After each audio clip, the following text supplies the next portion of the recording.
नमस्कार दोस्तों, हमारे यूट्यूब चैनल पर आप सभी लोगों का स्वागत है। एमसीक्यू सीरीज में जो वनडे एग्जाम के लिए इम्पोर्टेंट है, आज हम क्वेश्चन देखेंगे। फर्स्ट क्वेश्चन है, भारत में अंडमान और निकोबार तथा लक्षद्वीप सहित मुख्य भूमि के समुद्र तट की कुल लंबाई कितनी है? यानी कि भारत का कितना क्षेत्र समुद्र तट से लगा हुआ है? तो ये है 7,516.6 किलोमीटर, यानी आप इसे रख सकते हैं याद, लगभग 7,500 kilometre. Second question, Bihar Kesari के नाम से किसे जाना जाता है?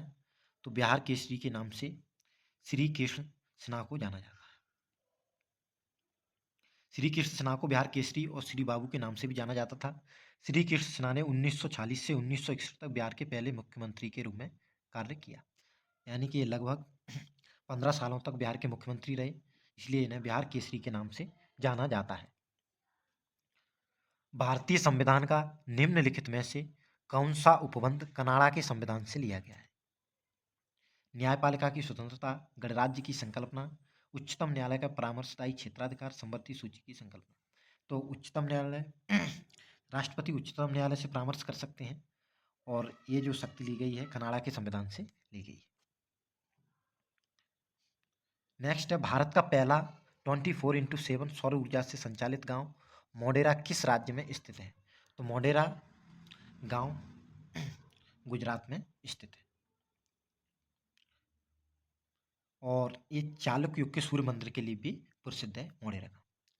कर्क रेखा 23.5 डिग्री नॉर्थ भारत के किस राज्य से होकर गुजरती है? तो कर्क रेखा 8 राज्यों से होकर गुजरती है। इनमें से कौन सा राज्य है जिससे होकर गुजरती है? पंजाब, महाराष्ट्र, छत्तीसगढ़, केरल। तो ये छत्तीसगढ़ से होकर गुजरती है। ऑप्शन सी हमारा आंसर हो जाएगा। देखो, कर्क रेखा भारत के 8 राज्यों से होकर गुजरती है: गुजरात, राजस्थान, मध्य प्रदेश, छत्तीसगढ़, झारखंड, पश्चिम बंगाल, त्रिपुरा और मिजोरम। बर्ली चित्रकला भारत के किस राज्य की लोक चित्रकला है? तो बर्ली फेमस चित्रकला है, ये महाराष्ट्र की चित्रकला है बर्ली। कौन सा भारतीय वित्तीय संस्थान शेयर बाजार में निवेशकों की सुरक्षा करता है? जो लोग शेयर बाजार में इन्वेस्टमेंट करते हैं, तो शेयर बाजार को जो रेगुलेट करता है वो सेबी करता है। देख, security exchange board of India, ये भारतीय प्रतिभूति और विनिमय बोर्ड यानी सेबी इसको नियमित करता है। निम्नलिखित में से किस शहर ने 2022 में लगातार छठी बार भारत के सबसे स्वच्छ शहर का पुरस्कार जीता है? तो सबसे स्वच्छ शहर का पुरस्कार इंदौर ने लगातार छठवीं बार जीता है। Option D is correct. Next, Bharat के किस राज्य के मुख्यमंत्री ने फुटबॉल की संस्कृति को जमीनी स्तर पर ले जाने के लिए राज्य में फुटबॉल फॉर ऑल लॉन्च किया है? तो जो उड़ीसा ने किया है फुटबॉल फॉर ऑल, यानी कि फुटबॉल को बढ़ावा देने के लिए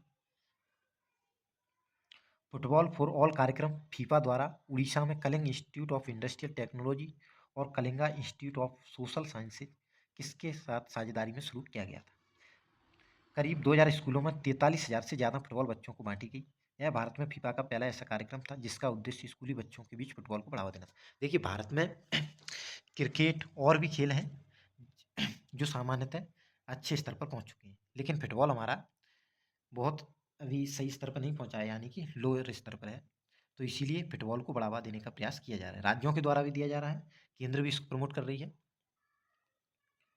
निम्नलिखित में से किसने यूएस ओपन 2022 के पुरुष एकल का खिताब जीता है? तो ये कार्लोस अल्कारेज ने जीता है। Option D. महात्मा गांधी ने किस वर्ष किसानों के समर्थन में गुजरात के खेड़ा जिले में एक सत्याग्रह का आयोजन किया था? तो खेड़ा सत्याग्रह कब आयोजन किया गया था इसका? इसका आयोजन किया गया था 1918 में। Option D is correct. Next, निम्नलिखित में से किसने न्यूट्रॉन की खोज की थी? तो न्यूट्रॉन की खोज जेम्स चैडविक ने की थी। 1932 में न्यूट्रॉन की खोज जेम्स चैडविक ने की थी। न्यूट्रॉन की खोज के लिए जेम्स चैडविक को 1935 में भौतिकी का नोबेल पुरस्कार प्रदान किया गया था। इन्हें भौतिकी का नोबेल पुरस्कार भी मिला है। कब मिला है? 1935 में जेम्स चैडविक को न्यूट्रॉन की खोज के लिए। धिनोदर पहाड़ियाँ किस भारतीय राज्य केंद्र शासित प्रदेश में स्थित हैं? तो धिनोदर पहाड़ियाँ गुजरात में स्थित हैं। Option C. देखो, और भी पहाड़ियाँ याद रख सकते हैं आप लोग गुजरात की: चोटीला, पावागढ़, पलीताना, सापुतारा, गिरनार, बारदो, गब्बर। गिरनार ये फेमस पहाड़ी हैं गुजरात की। नेक्स्ट है, निम्नलिखित में से किस वनस्पति जगत के पौधे को शैवाल के नाम से जाना जाता है? तो शैवाल थैलोफाइटा है। ऑप्शन डी करेक्ट होगा। नेक्स्ट क्वेश्चन, निम्नलिखित में से किस फिल्म को 2022 में बेस्ट फिल्म पॉपुलर चॉइस का फिल्म फेयर पुरस्कार मिला था? तो ये शेरशाह बहुत फेमस रही है, तो इसको मिला था ये पुरस्कार।